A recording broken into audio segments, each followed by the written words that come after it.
Nobody noticed Danny Reeves when he walked into the cafeteria on Galactic Station Horizon 7. He was just another human, small and soft compared to the dozens of alien species moving through the massive eating hall. He carried a worn leather bag over his shoulder and looked around with the nervous excitement of someone starting a new job. The cafeteria was nothing like the restaurant back on Earth. There were no kitchens, no cooking smells, no warmth. Just rows of machines that produced perfect gray cubes. Each cube contained exactly the right nutrients for whatever species needed to eat. Efficient, clean, completely without soul. Danny had been a chef on Earth for 15 years. His restaurant in Chicago had served comfort food, the kind of meals that made people close their eyes and remember their childhoods. But the restaurant closed when the building was sold, and Danny found himself looking for work anywhere he could find it. When he saw the job posting for a food service worker on a space station, he applied without thinking twice. Now he was here, watching aliens eat gray cubes and wondering what he had gotten himself into. A tall, thin being approached him. She had pale blue skin and eyes that seemed to look through him rather than at him. Her name tag read Shireen, and her title was Head of Nutritional Services. "You are the new human worker," she said. It was not a question. "Yes, that is me. Danny Reeves. I am a chef." Shireen tilted her head slightly. "Chef. This word means you thermally manipulate organic matter for consumption." Danny blinked. "I cook food, yes. We do not cook here. The molecular assemblers create nutritionally perfect meals for all species. Cooking is primitive and inefficient." She paused. "However, humans have requested thermal food preparation facilities. You will work in Species Section 12, serving the human population." Danny felt a small spark of hope. "There is a kitchen. There is a room. Your species demanded it when they first joined the station. No one has used it in 3 cycles." Shireen pointed to a far corner of the cafeteria. "That way. Storage Closet 7.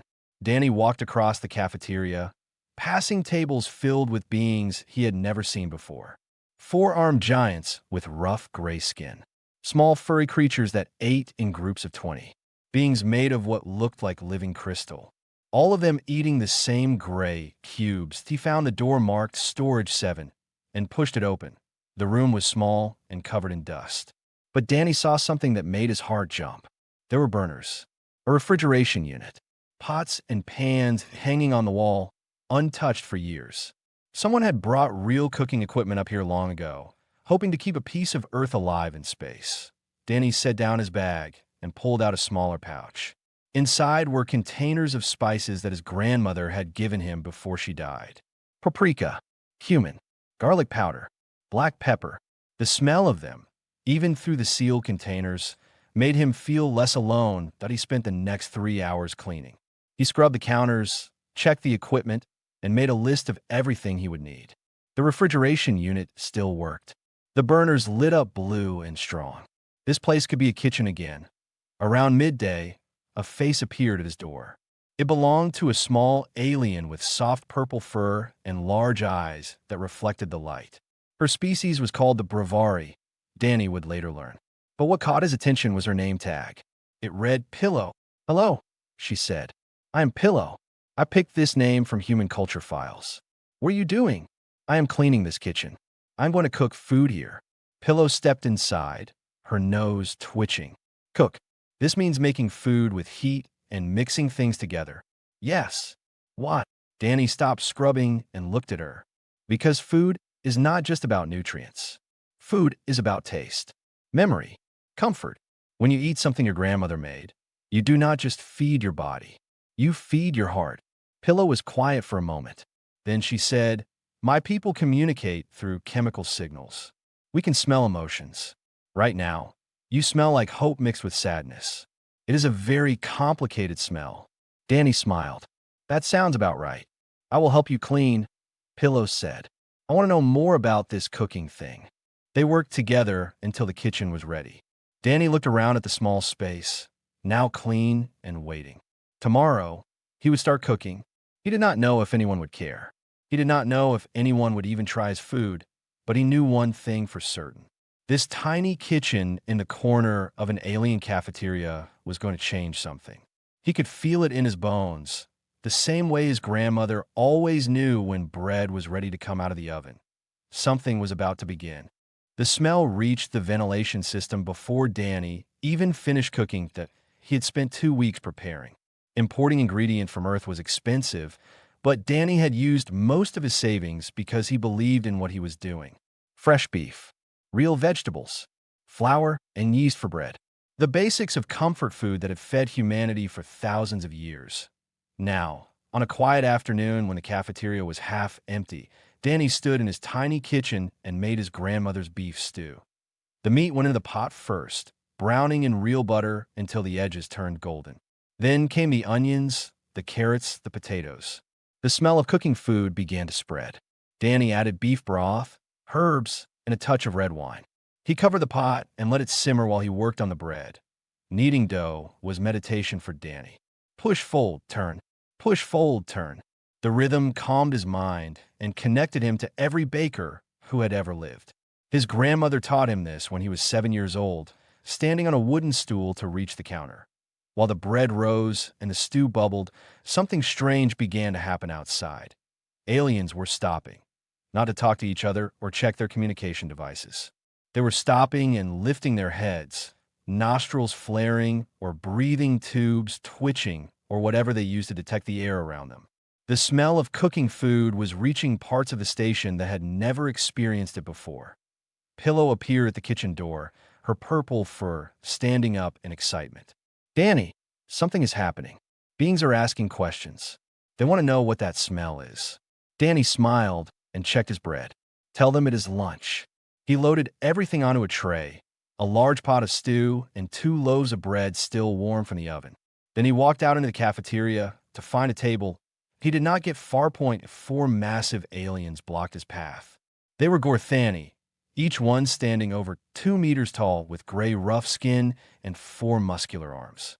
They were known throughout the galaxy as traders and warriors, and they were not known for being friendly. Their leader looked down at Danny with eyes like black stones. His name was Brock, and he had shoulders wide enough to block a doorway. What is this? Brock asked, pointing at the pot. Beef stew, Danny said calmly. And bread. One of the other Gorthani leaned closer and sniffed. He pulled back with a look of disgust. This is dead animal water. You boiled a creature in a pot. We call it cooking. Brock reached down and grabbed one of the bread loaves. He held it up like evidence of a crime. And this? Yeast excretions? You eat fungus waste products. It is bread. Humans have made it for 10,000 years. The Gorthani laughed. It was a harsh sound, like rocks grinding together. Brock threw the bread on the ground and stepped on it, crushing it under his massive foot. Any species that still cooks their food clearly never evolved properly, Brock said. You are primitives playing at being civilized. Go back to your corner, little human, and eat your dead animal water alone. Danny looked at the crushed bread on the floor. He felt anger rise in his chest, but he pushed it down.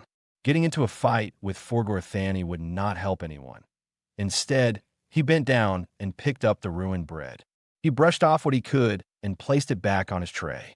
That is all right, Danny said. I made plenty. He held out a spoon toward Brock, offering him a taste of the stew. Would you like to try some? You might be surprised. Brock slapped the spoon out of Danny's hand. It clattered across the floor, leaving a trail of brown broth. The Gorthani laughed again and walked away, shoving past other aliens as they went. Danny stood alone with his pot of stew and his crushed bread. The cafeteria had gone quiet. Every being in the room had watched what happened, and none of them had said a word. Then a small voice spoke from behind him. Human. Danny turned. An elderly alien stood there, hunched and frail with skin like cracked parchment. She was a Minari, one of the oldest species in the galaxy. Her people had given up cooking so long ago that they had lost the ability to taste. What is that smell? She whispered, her ancient eyes fixed on the pot in Danny's hands. Danny looked at her, at the hunger in her face that had nothing to do with nutrition. He smiled gently. Would you like to find out? The elderly Minari's name was Grandmother Shell, a rough translation of her title in her own language. She had lived for 300 years and eaten nothing but nutrition paste for 250 of them. She sat across from Danny at a small table in the corner of the cafeteria. Her thin hands shook as she held the spoon. Danny had given her a small bowl of the beef stew, and she stared at it like it might bite her. "I have not used this since in so long," she said quietly. "My people stopped cooking when I was young. We decided it was inefficient, wasteful. We engineered ourselves to need only paste." "What happened to the taste?" Danny asked. "We thought we removed it, but perhaps we only forgot how to use it." She lifted the spoon to her mouth and took a tiny sip. Her eyes went wide. The spoon fell from her hand and clattered against the bowl. For a long moment, she did not move, did not breathe. Then she began to cry. Not sad tears. Something deeper. Her thin body shook as memories she thought were lost forever came flooding back. She remembered her mother's kitchen. She remembered family meals around a table. She remembered warmth and laughter and the feeling of being loved through food. "I can taste it," she whispered. "After all these years, I can taste." Danny said nothing. He just sat with her while she cried, letting her experience something her species had denied themselves for generations. Word spread quietly after that. Pillow told her friends among the Brevari. They told others. A young Minari heard about Grandmother Shell's experience and came to see for himself. Then 2 more came, then a dozen. Within a week, Danny was cooking larger batches. He learned which species could safely eat which ingredients. Some aliens could not handle dairy. Others needed their food served at specific temperatures. A few could only eat things that were completely smooth, so Danny learned to make soups and purees. His tiny kitchen expanded. He took over the storage room next door, then the one after that. Pillow became his official assistant, her ability to smell emotions helping Danny understand what each customer truly needed. "This Gorthani smells angry, but also lonely," she would whisper. "Extra bread for him. That Minari smells like grief." Something soft and warm. The cafeteria began to change. Instead of beings rushing through to grab their nutrient cubes and leave, some started to linger. They sat together at tables, sharing meals and conversation.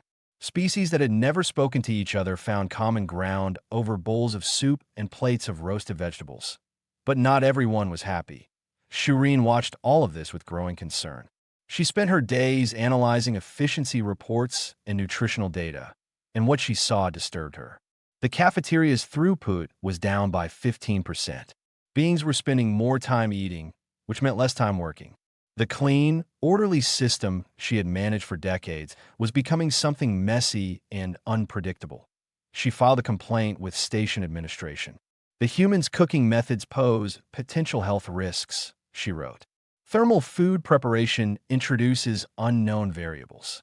Cross-species ingredient mixing could cause allergic reactions. The entire operation lacks proper oversight and control." 2 days later, Danny found a notice stuck to his kitchen door. "Your cooking privileges are under review. Report to Administrative Hearing Room 7 in 3 days for evaluation. All thermal food preparation must cease until the review is complete." Danny read the notice twice, then carefully folded it and put it in his pocket. He had known this was coming. Change always frightened people, and Shireen had built her entire career on the old way of doing things. That evening, he told Pillow what had happened. "They cannot stop you," she said, her fur bristling with anger. "You have helped so many beings. You have given us something we did not know we needed." "They could do whatever they want," Danny said. "This is their station. I'm just a guest here. Then we will fight for you." Danny shook his head. "No fighting. That is not how food works. Food brings people together. It does not divide them." Pillow's ears drooped. "Then what do we do?" "I do not know yet, but I will figure something out." The next morning, Danny arrived at his kitchen before sunrise. He expected to find it empty and dark. Instead, he found a line of beings waiting outside his door.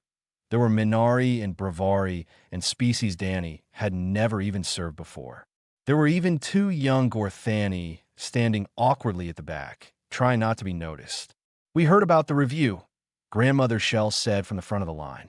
"We came to tell you that whatever happens, you have already changed us." Danny looked at all of them, these aliens who had become his friends without him even realizing it. Something warm filled his chest, and he smiled. Well, he said, unlocking the kitchen door. I suppose I should make some breakfast then. We might need our strength. The hearing room was cold and sterile, designed to remove all emotion from whatever happened inside. White walls, white floor, white ceiling. A long table where 5 council members sat in identical chairs, their faces carefully blank. Danny stood alone at the center of the room. He wore his cleanest clothes and carried nothing but a small bag over his shoulder. Shireen stood on the opposite side, surrounded by screens displaying charts and graphs.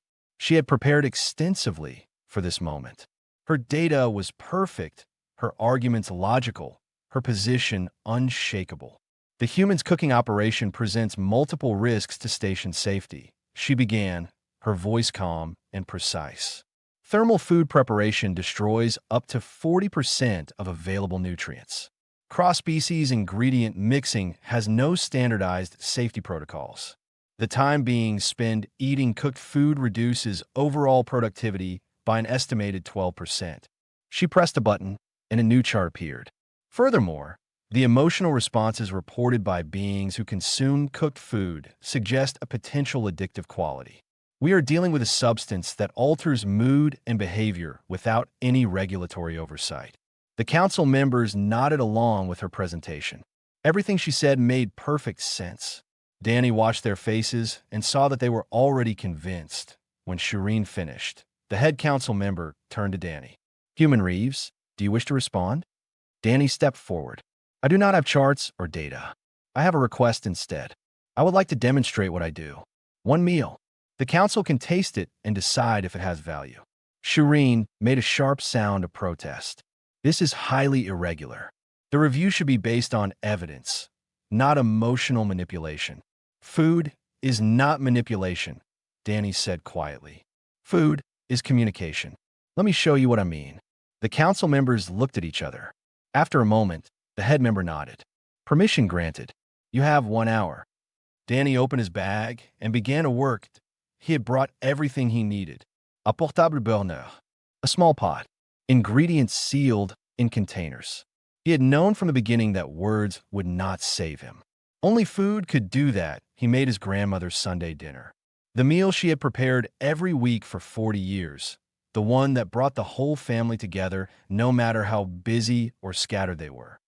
Roast chicken, mashed potatoes, gravy, green beans, apple pie, he cooked, he talked. My grandmother grew up poor, he said, his hands moving without thinking, following patterns learned in childhood. Her family did not have much, but every Sunday she made this meal. Not because it was efficient, not because it was the best use of resources. She made it because it was how she told her family she loved them. The smell filled the hearing room. The council members shifted in their seats. Even Shireen seemed affected, though she tried to hide it. Humans do not just eat for nutrition, Danny continued. We eat for memory, for comfort, for connection. When I taste this chicken, I am 7 years old again, sitting at my grandmother's table. I am surrounded by people who love me. I am home. He finished plating the food and carried it to the council table. Each member received a small portion of everything. They looked at the plates like they contained something dangerous. Then Danny turned and walked to the back of the room where the audience sat. He had not noticed until now, but the room had filled with beings, Minari and Bravari, and even some Palori. And there, standing in the back corner with his arms crossed, was Brock the Gorthani. Danny walked directly to him and held out a plate. You said my food was for primitives, Danny said. Prove me wrong. Taste it and tell me I am primitive. Brock stared at Danny for a long moment. The room went completely silent. Everyone knew what Brock had done, how he had humiliated Danny and destroyed his bread. No one expected him to accept. But Brock reached out and took the plate. He picked up a piece of chicken with his massive fingers and put it in his mouth. His jaw moved slowly as he chewed. His black stone eyes seemed to look at something far away, something only he could see. I remember this, he said, his voice strange and distant. My clan father, before we joined the Galactic Union, before we learned to be civilized. He looked down at the plate in his hands. He cooked meat over fire.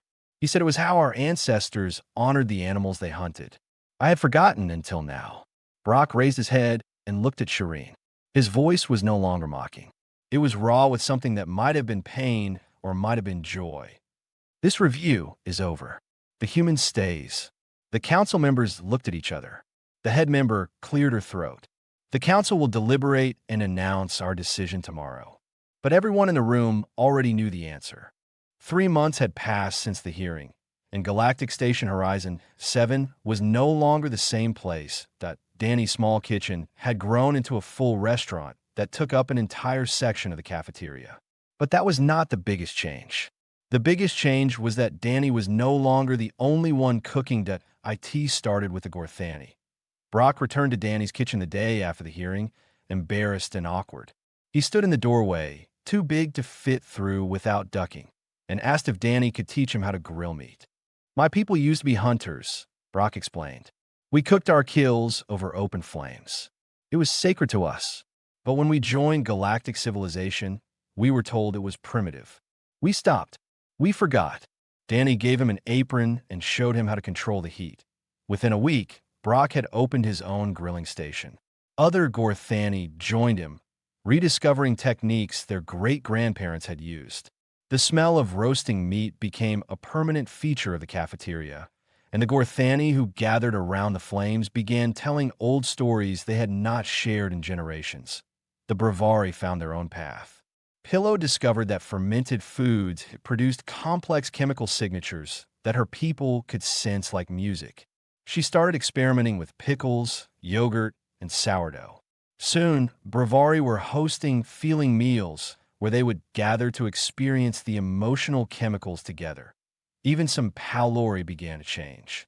A young one named Quiet approached Danny one day and asked a question that surprised him. Can food be beautiful without being nutritious? Danny thought about it. Yes, sometimes we make food just to look at it, just to enjoy the shapes and colors.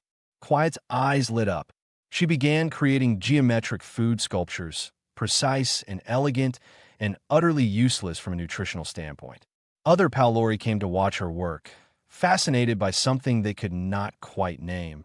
The cafeteria became the heart of the station. Species that had ignored each other for years now sat together, sharing recipes and stories. A Minari poet wrote an epic called The Human Who Taught Us to Taste, and it was performed to standing room crowds. Young beings from across the station applied to work in Danny's kitchen, wanted to learn the craft that had brought so many together, but not everyone was happy. Shireen watched all of this from the old section of the cafeteria, the only part that still served nutrient cubes. She had lost the hearing, but not her position, and she continued to manage the molecular assemblers with perfect efficiency. Almost no one used them anymore. She filed one final complaint with the station council. The human has culturally contaminated this station, she wrote. He has undermined centuries of nutritional progress. He has introduced chaos and inefficiency into a system that was working perfectly. I request a full review of his influence and a plan to restore proper order. The council agreed to hear her case. Danny would have to defend not just his cooking, but the entire movement he had created. Pillow brought in the news, her fur flat with worry. They're going to try to stop everything. Shireen wants it all shut down. Danny read the summons carefully. The hearing is in 1 week. What are you going to do? I do not know yet. He folded the paper and put it in his pocket. But first, I need to do something. That night, after the cafeteria closed and the lights dimmed, Danny walked through the empty halls. He passed the Gorthani grilling station, now cold and quiet. He passed Pillow's fermentation corner. He passed all the little spaces where beings had found something they did not know they were missing. He found Shireen sitting alone in the original cafeteria section, surrounded by gleaming machines that no one used anymore. She was not eating. She was just sitting there, staring at nothing. Danny pulled out a chair and sat across from her. For a long time, neither of them spoke. Then Danny reached into his bag and placed a small container on the table between them. Inside was a simple dish, plain rice with a fried egg on top, drizzled with a little soy sauce. My grandmother made this for me when I was sad, he said quietly. It never fixed anything, but it helped. Shireen looked at the food, then at Danny. Her face was impossible to read. Why are you here? She asked. because I think I understand something I did not understand before. And I think maybe you need someone to listen." The silence stretched between them, heavy with years of conflict. Finally, Shireen spoke. "You want to hear my story?" "Yes," Danny said. "I really do." Shireen's voice was soft when she finally began to speak. "The Palori did not always eat nutrient cubes. Long ago, we cooked like everyone else. We had family recipes passed down through generations. We had meals that meant something." She paused, her pale blue fingers tracing patterns on the table. Then the Great Famine came. A disease destroyed our crops. A blight killed our animals. For 3 generations, my people starved. Millions died. Children watched their parents waste away. Parents buried their children. Danny said nothing. He just listened. When we finally developed synthetic nutrition, we swore we would never be vulnerable again. Food had betrayed us. Food had killed us. So we decided to remove it from our lives completely. Cooking became associated with death. Efficiency became survival. She looked at Danny, and for the first time, he saw something other than coldness in her eyes. He saw pain that had been buried for centuries. "I grew up being told that cooking was dangerous, that wanting to taste things was a weakness, that the old ways killed our ancestors." Her voice cracked slightly. "I believed it. I still believe it." Danny pushed the container closer to her. "You survived the famine. Your people survived. But Shireen, you do not have to keep surviving it forever." Shireen stared at the rice and egg. Her hands trembled. "I do not know how to stop." "You do not have to know," Danny said gently. "You just have to take one bite." The council hearing took place 3 days later. The room was packed with beings from every species on the station. Shireen stood on one side. Danny stood on the other. But something had changed between them that night in the empty cafeteria, and everyone could feel it. Danny did not defend himself. Instead, he let others speak. The Gorthani spoke about how shared meals had reduced fights between trading groups by 60%.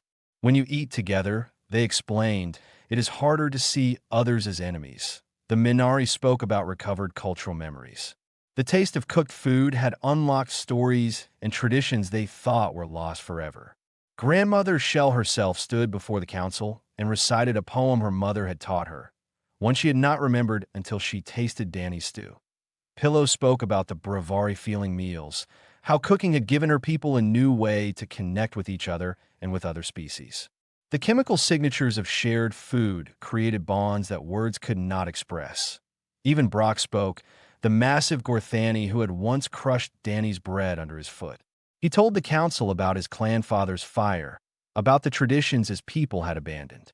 He said that Danny had given him back a piece of himself he did not know was missing. When all the testimony was finished, the council turned to Shireen. "You requested this hearing," the head member said. "What is your final statement?" Shireen stood silent for a long moment. Everyone waited. "The human's food is inefficient," she said slowly. "It is illogical. It serves no measurable nutritional purpose beyond what our assemblers provide." The room tensed. However, Shireen's voice changed. "I have recently learned that efficiency is not the only measure of value, and that some wounds cannot be healed with logic." She turned to look at Danny. Something passed between them, an understanding that had been built over rice and egg and a late-night conversation. "I withdraw my complaint, and I would like to request something from the human." "What is that?" the council head asked. "Cooking lessons." The room erupted. Beings cheered and clapped, and made sounds Danny had never heard before. Pillow jumped up and down, her purple fur wild with excitement. Even the council members smiled. 6 months later, the cafeteria on Galactic Station Horizon 7 had become famous across 3 sectors. Ships changed their routes just to stop and experience it. Food critics from distant worlds wrote articles about the human who had started a revolution with a pot of beef stew. But Danny's favorite moment was still the quiet mornings. Every day before the cafeteria opened, he stood in his kitchen with Shireen at his side. He taught her how to make simple things. Rice and egg, toast with butter, soup from scratch. She was not very good at it. Her hands moved with mechanical precision that worked against the intuitive nature of cooking. She still measured everything exactly, still worried about efficiency, still tensed up when things did not go according to plan. but she kept trying. Every single morning, on this particular morning, Shireen finished her rice and egg and sat down to taste it. She chewed slowly, her eyes closed. "It is warm," she said. Danny smiled. "Yes, it is." She said it every morning now, not as a complaint or an observation. She said it as if the warmth itself was precious, as if feeling something, anything, was a gift she was still learning to accept. Outside the kitchen, the cafeteria began to fill with beings from 100 different worlds. They came to eat, but they stayed for something more. They stayed for the connection, the community, the simple magic of sharing a meal with others. Danny Reeves, the human chef from Chicago, watched it all with quiet satisfaction. He had come to this station with nothing but a bag of spices and his grandmother's recipes. He had been mocked and dismissed and nearly sent home. But now the cafeteria belonged to him.